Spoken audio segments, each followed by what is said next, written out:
Ada kata yang baru buat ni kerja ni. Tuhan nak menyata yang ada dalam mulut mampu awam kita tu. Kalau pun tahu ada ilmu dia lagi ni hari ni. Hari ni hanya nak menyata ke saya. Cuba tanya kat kita.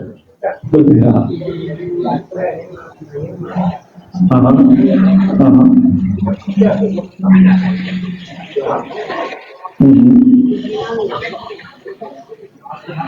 Gini, dia sifat kasih, sifat saya itu macam kasih, dia kasih semua kepada makhluk dia.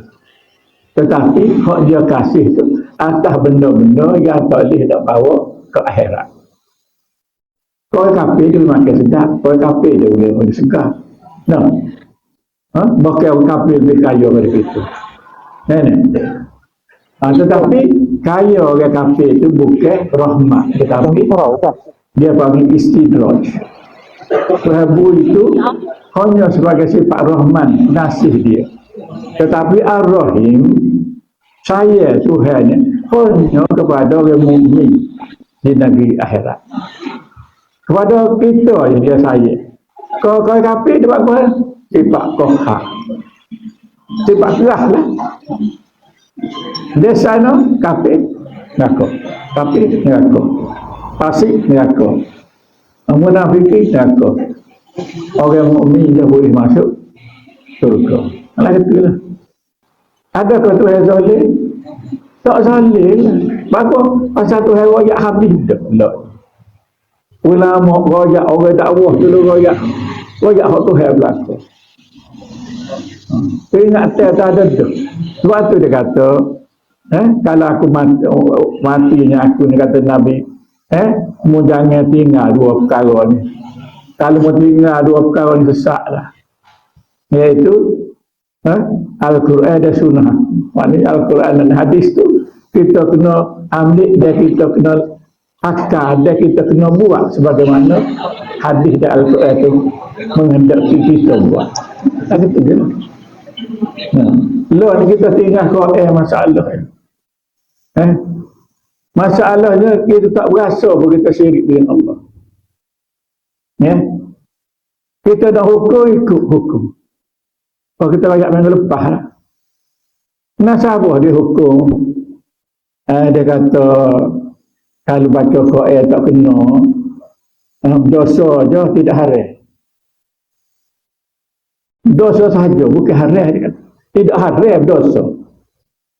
Pas kita hak wadah dan mikir mutaitik.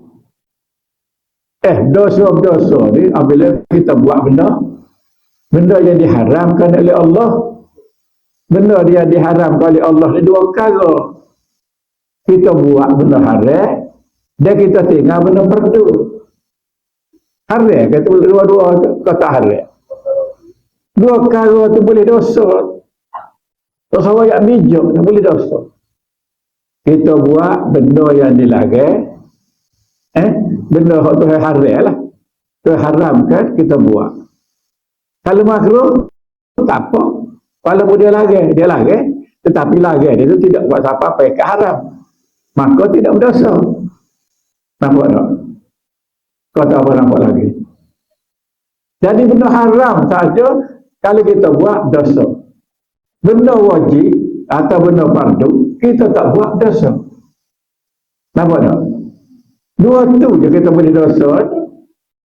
Jadi apa kita baca Quran itu boleh dosa? Cuma haram. Haram kita baca Quran dengan tidak belajar. Nak belajar. Nah itu. Sebab itulah kita duk baca tiap malam Jumaat baca Yasin, tak baca buku lain. Allah duk baca surah Al-Mulk tabarakalladzi itu. Apa kita baca? Hak tu je kita kena. Nak baca hak lain? Nak baca hak lain tak? Tewi lah kita je tak apa kena dah. Lelok lidah-lidah. Hak ni pasal kita duk baca semua kena lah. Lepas tu mari pula buat dia tak boleh baca Yasin malam Jumaat. Kena baca Al-Kahfi baca-baca dia kata kita. Betul dia kata tu. Tetapi bukan tak boleh baca. Boleh baca. Nak baca Yasin, nak baca Al-Kahfi boleh berlaku. Tapi dia perkataan dia lagi kita tak sedap. Tak boleh baca. Apa tak boleh baca? Sebab aslinya Al-Quran. Dan Al-Quran itu saya suruh baca. Tak kira lah baca gapo pasal Al-Quran. Jangan dia baca ayat P, sudah lah. baca, baca Quran boleh baca. Tapi kena dengan belajar. Sebab Al-Quran ni kita kena cari 3 perkara lah. Kira dia tak suruh cari, suruh cari yang 3 dalam Quran. Pertama, tajwid kena betul. Yang kedua, huruf kena betul. Yang ketiganya, dia panggil, hak sabdu, hak kalkolah, hak tu. Hak tu kena betul berlaku. Apabila kita betul berlaku, betul pakai Quran. Dia pakai Qori. Jadi, belajarlah 3 tu. Biar besok. Ni huruf za dengan huruf zai. Serupa sebut teh. Terutama bila kita baca iza zulzilati. Sebab itu zai. Sebab ni iza. Za ni iza ja. Kalau kata iza ja, misal. Kena belajar. Itu huruf. Jangan tukar huruf. Jadi, apabila kita belajar, dalam belajar kita tak boleh sebut juga. Apa? Tuhan maaf. Tak belajar, dia tak boleh. Kita nak belajar, tak boleh juga kata. Dia kata tu, A'udzubillah minasyaitan. Dia A'udzubillah, punya kalimah. Padahal dia tak kena. Tapi dia dalam belajar, dimaafkan. Tapi kena belajar, saya pun boleh sebut. Malah gitu je lah. Yang boleh berharap lebih kurang lah tu.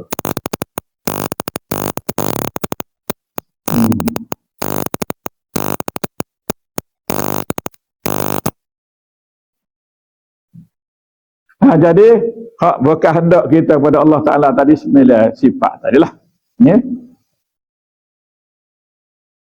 Dia kata kalau tidak bersifat dengan hayat, Tuhan tu mati. Mati tu mustahil lah.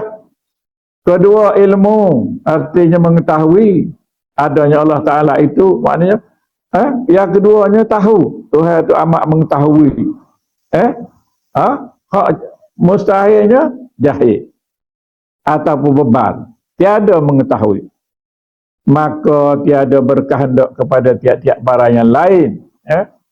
Sebab itulah makhluk ni tidak berkehendak kepada yang lain, hanya kepada Allah, kerana sifat-sifat ni yang menyebabkan makhluk ni terpaksa berkehendak kepada Allah. Sifat 9 tadi. Dia panggil iftikar. Dalam bahasa Arab, iftikar. Mana berkehendak kalau makhluk ni kepada Allah. Tidak kepada yang lain. Tusah lagi, kita jadi sesaknya kerana kita duk pegang kepada lain pada Allah.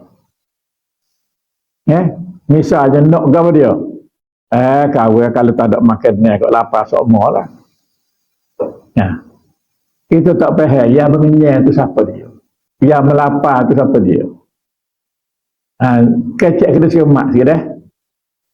Kena sandar lah kalau nak selamat ke. Tuhan boleh lapar apabila kita tak makan. Tak apa. Kekurangnya kita ada sandar. Ni dok pakai mono-mono. Oh, dia otomatis kena langgar. Berat lah. Langgar tu boleh mematikan orang. Sedangkan yang memati ni Tuhan.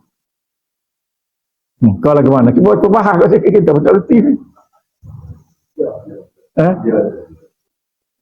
Apa yang kita kecek lagi tu?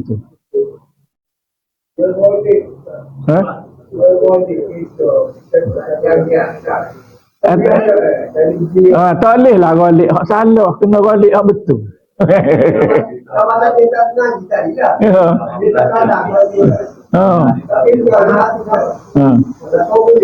Bahasa pun jangan salah ke bahasa lah kita jadi kafir ni. Jangan. Kena bahas deh. Kalau tak setuju kena bahas. Ya dia mau rasa selagi tak rasa betul, dia mau kena bahas. Kalau rasa tak betul-betul,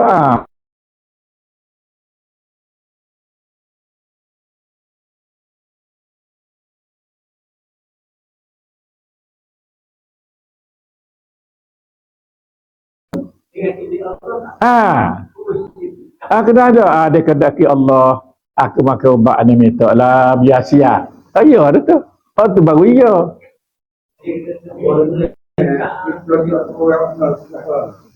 Oh siah lalu. Oh bila tu di very best. Lah ni.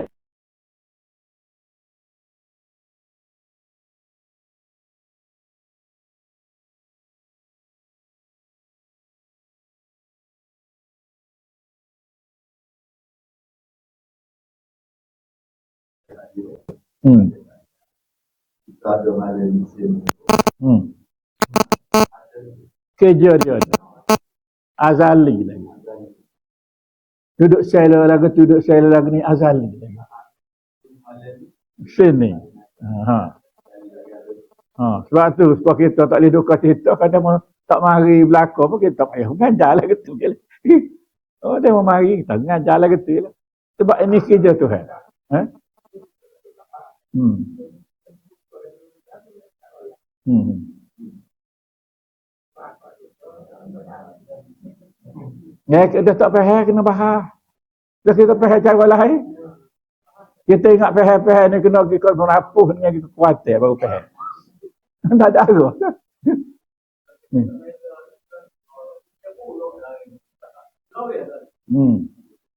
Kau tu 2-3 perkara lah salah kita. Pertamanya kita tak khabar ujian tu Tuhan buat. Keduanya, bapa je kalau ujian, kalau kita nak Tuhan suruh tanya saja gitu. Kerja boleh yang ujian. Sebab kita banyak ke boleh buat. Bapa duk bawah ke ujian, tanya saya. Kalau tak nak tak boleh piti, tanya saya tak boleh piti. Nyak lah kalau bawa mari lah gitu lah.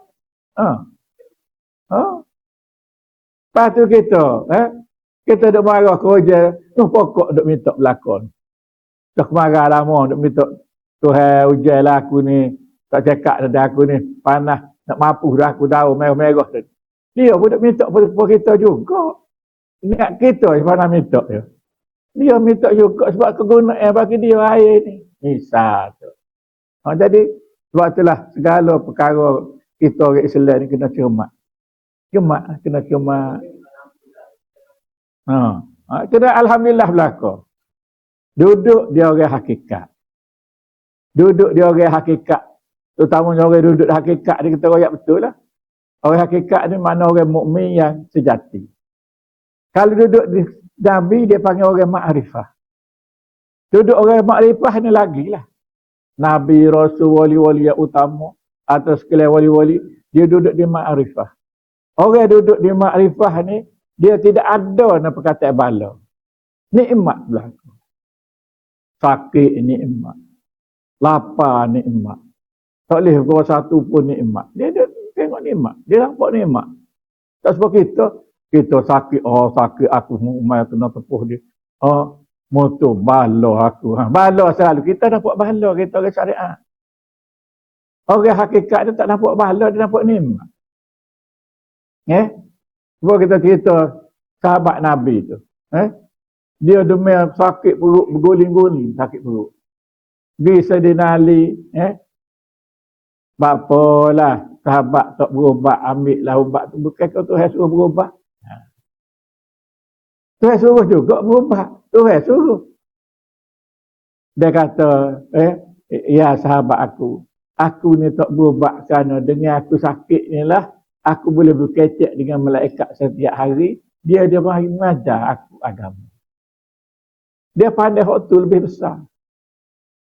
Kita ni pandai nak segar boleh berjalan. Misal. Sebab semuanya nikmat. Kalau orang mati kena bunuh, turut dia mati kena bunuh. Tengok Tuhan tajalli kepada sahabat. Antara 4 sahabat ni tidak 3 kena bunuh. Umar kena bunuh, Uthman kena bunuh, Ali kena bunuh. Pas dia buat berdosa ke tak? Tak. Bapa tak? Sebab dia ahli syurga dah. Masa hidup lagi Tuhan kata, 10 orang ni ahli syurga. Masuklah para Allah segi 4 tu. Ya, maknanya orang masuk surga orang tak ada dosa. Orang tak ada dosa apa tadilah. Dia tak buat dua perkara. Sudah ingat. Dia tak buat apa yang diharapkan oleh Allah. Dia tak tinggal apa yang dipardukan oleh Allah. Dua tu ya. Ha? Kita duk ambil orang lain-lain berat dah. Ya. Ha. Boleh kata agak-agak ya. Ha, alhamdulillah lah kalau kita. Nah, kita tu sikit lagi dah.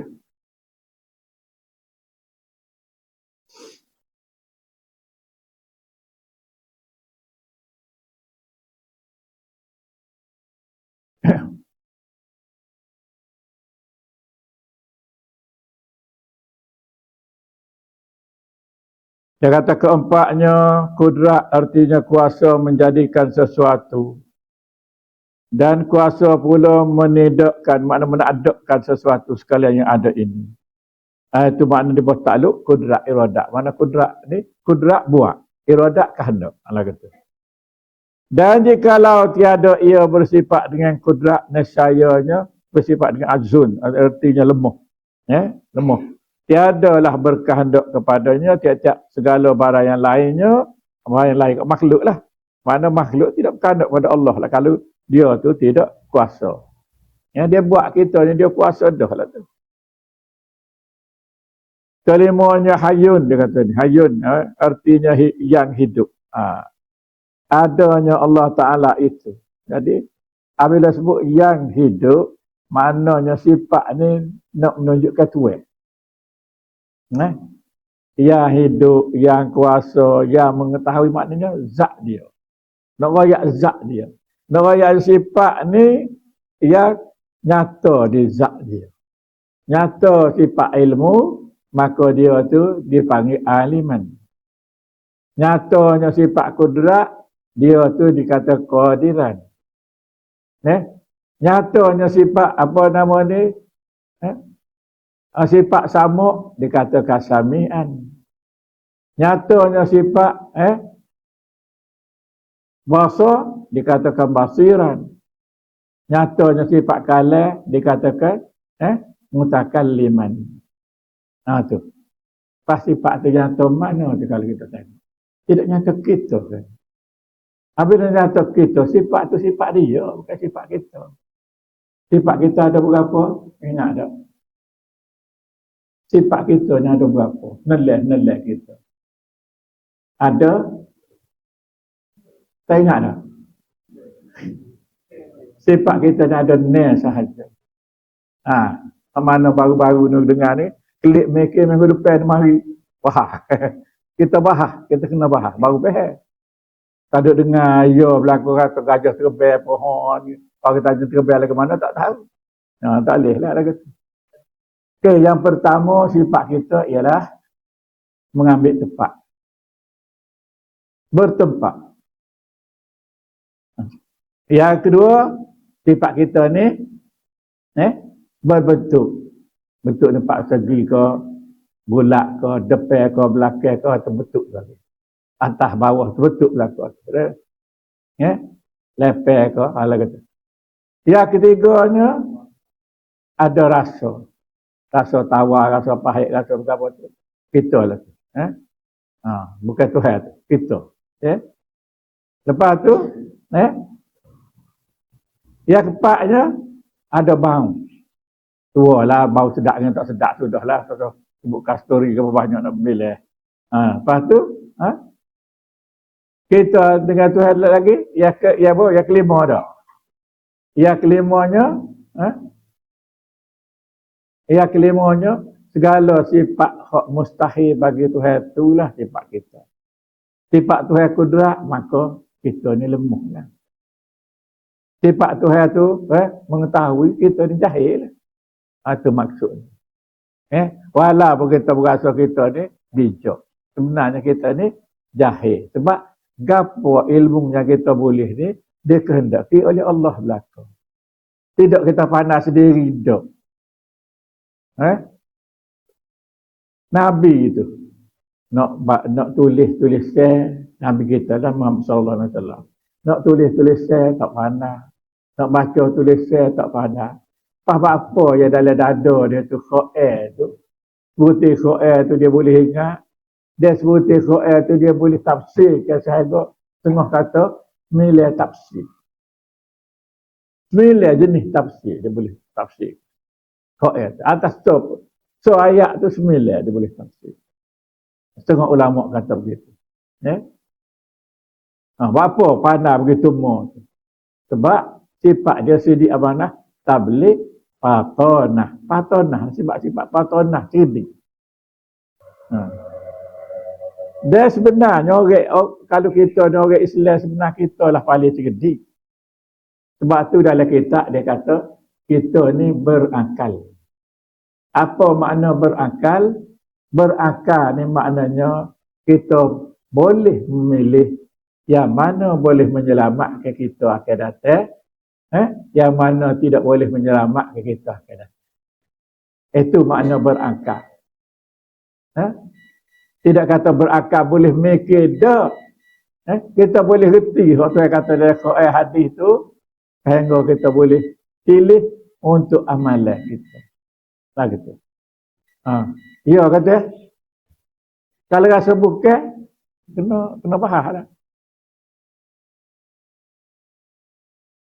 Itulah baru orang berakal. Dalam kitab-kitab fiqh kita, dalam kitab-kitab usuluddin kita dia kata begitu orang berakal. Bukan orang berakal orang boleh mikir cara dia dak. Kita tak boleh mikir tu pun hak Tuhan dah.